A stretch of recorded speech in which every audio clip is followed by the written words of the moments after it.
Beast Wars. Running from 1996 and as late as 2001, this was my childhood line. Yes, I have a lot of nostalgia for the bombastic Generation 2, but this is the line where I started getting the figures myself. Because of this, Beast Wars will always have a special place in my heart, and I want to share that with all of you. So welcome to Beast Wars Backtrack. Hello everyone, and welcome to another episode of Beast Wars Backtrack. Today we are looking at the 10th anniversary version of Rattrap. Specifically, this is Transmetal Rattrap. I believe by the time they released this figure, the mold for the original basic class Rattrap had degraded or was lost or something, because you never saw new versions of it afterwards. But before we take a look at the bot, let's take a look at the box. So this is number 3 in Series 1. I just realized I never called that out on the other ones. I don't know why they called it Series 1, because I don't think there was necessarily a Series 2. Though maybe that was what the... there was a release of Cybertron, Optimus Primal, and Megatron or something like that. And maybe that was part of it. I don't have those figures. I don't know. Moving on. So, Beast Wars, Transformers logo, 10th anniversary logo, DVD included. Yes, this has a better mousetrap, which I believe is, I think it's a season 2 episode, which makes sense because this is Transmetal Rattrap, where he's having to go in and deactivate the Sentinel security system that was installed on the Axelon, which is the Maximal ship, I think. Anyway, we have a cool illustration of Rattrap, which just looks really neat. I like all the detail that they put on there. And I have to admit, Transmetal Rattrap looks really, really good, and it's a nice look for him. Let's see. So, Series 3 comes with Transmutate, which, as I said before, we will look at this figure at some point. And over here, we have the nice product photography showing Rattrap. He's been repainted slightly to be a little bit more show accurate, I believe, but he has a Maximal symbol right there on his chest, which is not accurate, so blah. We show that this comes with the right arm of Transmutate. And we got a bio. It says, getting stranded on a remote, empty world to serve as a spy and sneak thief for Optimus Primal wasn't high on the list of priorities for Rattrap. Smart, sneaky, and sarcastic, Rattrap often rubs other Maximals the wrong way. He's never been too keen on lobbing artillery around like the others. A stand-up fight just isn't his thing. Give him the chance to bust into a Predacon base and snatch some juicy data, though, and that's when he really shines. Of course, what's funny is he also describes himself as a demolitions expert. So, yeah, maybe he wouldn't necessarily lob artillery around, but he is not beyond, blowing up a base. Anyway, so product photography.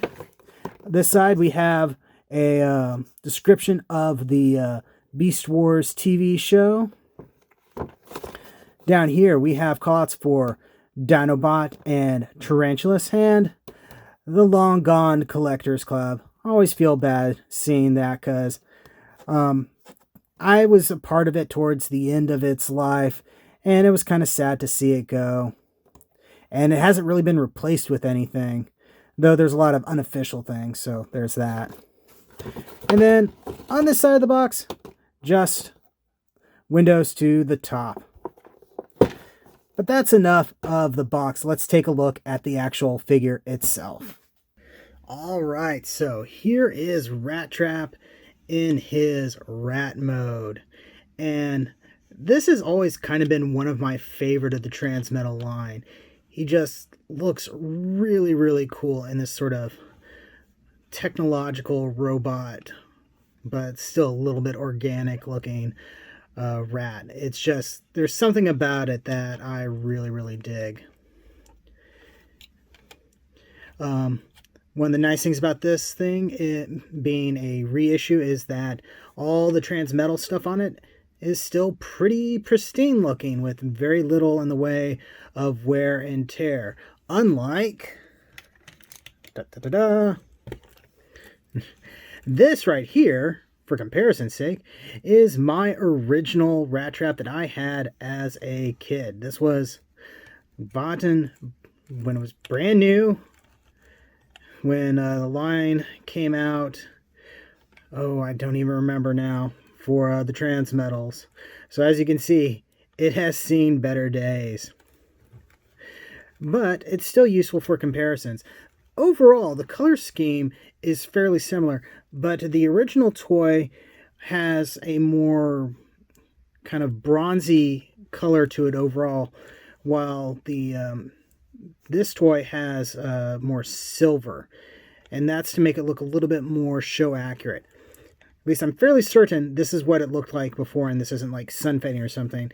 It's all consistent looking, so I don't think that it changed color over the years. At least this toy hasn't. I know some of mine have. That also wouldn't affect the paint here, which is, as you can see, is still very bronzy looking. Oh goodness, I'm getting bits of Transmetal flicking off on my hands here just by handling this guy. Now we'll set that aside for a moment and do one more comparison. We also happen to have the Walmart Fox Kids exclusive version. Well, not exclusive, but the Fox Kids version of Rattrap. And main reason I have this guy is because I kind of use him as the BotCon figure pack rat. He was never released as a Transmetal, but there were images of him like this. And this is pretty much his color scheme. He was a blue repaint of Rattrap, the original Rattrap. And this happened to come up, and it's perfect, really. And I really, really like it. My local comic book store had it a few years back, and for a really good deal. So I swooped in, grabbed it, and it sits on the shelf with my other BotCon figures, because as far as I'm concerned, this is a BotCon dude. Now, this guy's a Transmetal, which means he has a third vehicle mode of sorts. His is more so of a vehicle mode than some of the others in the line, but it's still not a radical transformation. But I'm still going to show it to you anyway. So, what we're going to do, we're going to bring his legs up. Actually, just flip them all the way around. We're going to pop his feet into these little cavities here, and then we're going to bring these down like this. And then we're going to carefully flip these up and around. Try to be careful of these little cheeks here. Then we're going to flip up these. And here we are. Though sometimes in the show, his tail seems to become more like the antenna or flag off of a go-kart or something. But we're just going to leave it like this. And then he can roll around. And he actually rolls pretty darn well. I think I remember him referring to this as like Knievel mode or something like that in this show. And it's a fun little mode, and I think it adds a lot to the figure. I seem to remember also when I was a kid, I would have his wheels go up like this and be like, this is his hover mode or something like that, and then he could fly.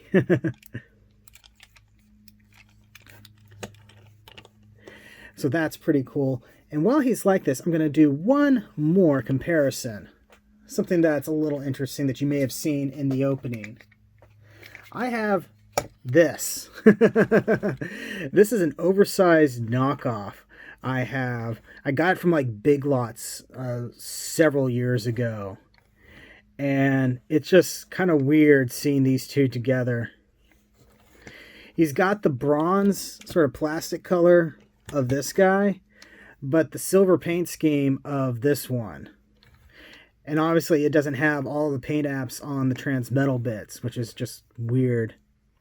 There's some other weird versions of it. Maybe I'll do a video just on this guy sometime later.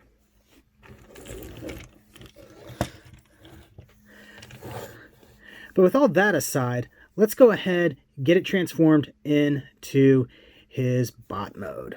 All right, so let's see if I remember how to do this. We're going to go ahead, flip these down, and we're going to go ahead and you can leave this on, but I'm going to take it off just to get it out of the way for right now.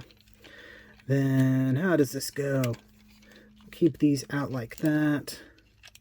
Now we're going to flip his legs around. We're going to rotate this arm this way. Then we're going to pull this arm out. You kind of have to flip it around there. Bring it down like that. Also, go ahead and get his head out.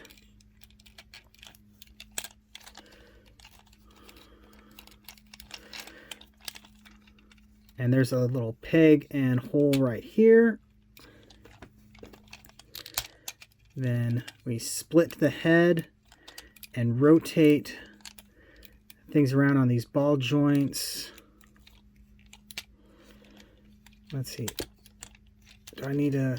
Oh, I need to move the rat feet down to kind of get them out of the way, it seems.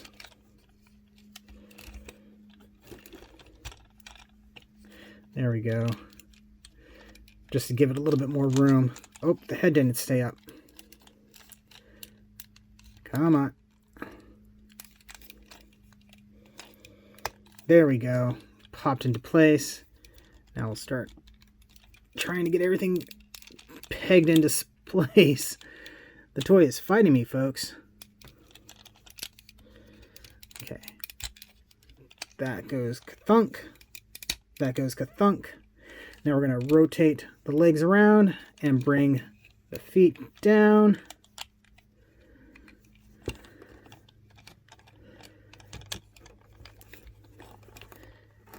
And here he is. And he is super back heavy, particularly for these tiny little ankles he's got. Let's put this in his hand and see if maybe that helps. Shift some of that weight in front of him. Come on. Come on. Goodness, he does not want to stand. His ankles are super weak. Okay, and here he is. And I gotta say, he looks pretty cool. Now, one thing that doesn't look like it does in the show, they actually have this entire backpack assembly rotate around so that these are behind his shoulders, but the toy cannot do that. It literally cannot. There's no rotating mechanism, no nothing for that. So it's kind of weird that they even included that in the transformation on the show. But he still looks pretty cool. You can leave him out like this, or you can compact things down a little bit more. Maybe that helps a little bit. There we go. He's still back heavy though, so you got to be careful with that. Give me a moment and we'll do a comparison with his original version. All right, so let's move this guy a bit and adjust the camera. And here he is next to his original version. So again, he's very bronzy in color, while this guy is much more silver. Plus also he has the Maxwell tampograph. But other than that, the overall color scheme is actually pretty darn similar. Let's try to get that adjusted a little better. There we go. And since he's out, and I think this might be one of the first times I've ever actually transformed him, here he is with the Fox Kids Walmart version, Pack Rat version. So you can see there's a lot of differences here. He's got a lot of bright greens and stuff. Oop, messed up the focus there. So yeah. Also, both of my older versions have better ankles than this guy. I don't know what that means necessarily, but that's a thing. So, kind of skip to comparisons, but let's go ahead and take a look at articulation. His head is on a swivel joint, but you can look up a little bit if you activate transformation, but you run the risk of the thing going all the way back there. Shoulders are on a ball socket joint, but you do get interference from the armor and the rest of the bot mode. Got a swivel joint here at the bicep, 90-degree elbow. Let's do it on this one where he's not holding anything. Ta-da! No wrist swivel or anything like that. His tail and whip weapon has all sorts of joints in it, though it's kind of interesting because it's got joints going opposite directions. So you get some interesting posability out of it, but not quite maybe how you would expect. No waist articulation. Hips are on a ball socket, so you can kick up. You can do pretty decent splits. Kicking back is just not in the cards, though, because of the beast mode in the back.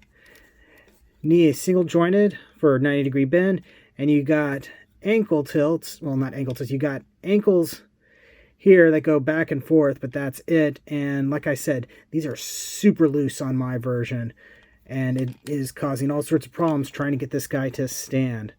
I mean, that's okay-ish for me because I like keeping him in his rat or vehicle mode.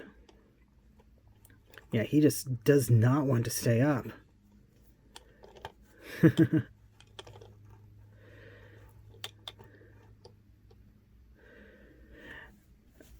Stay.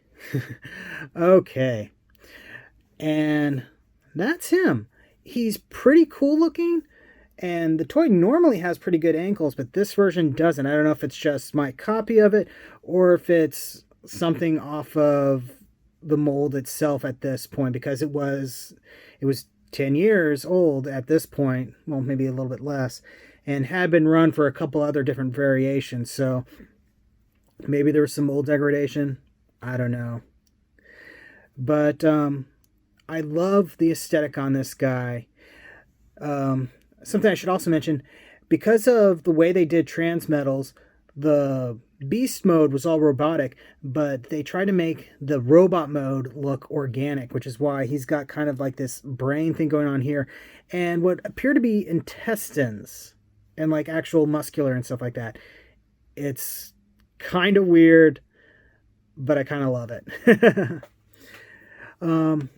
So yeah, if you love Beast Wars and Rattrap and stuff like that, pick this guy up. The color scheme on it is phenomenal, and with it being a slightly newer toy, you're more likely to find a more pristine version than, you know, a vintage one. I still have little sparkles all over my fingers from handling this guy. But yeah, so that's been a review. Thank you very much for watching. Don't forget to like, comment, subscribe, all that fun YouTube stuff. Check the description below for links to my storefront where you can get official Shelf Space t-shirts and more. And yeah, thank you again, and I'll see you the next time you invade my Shelf Space.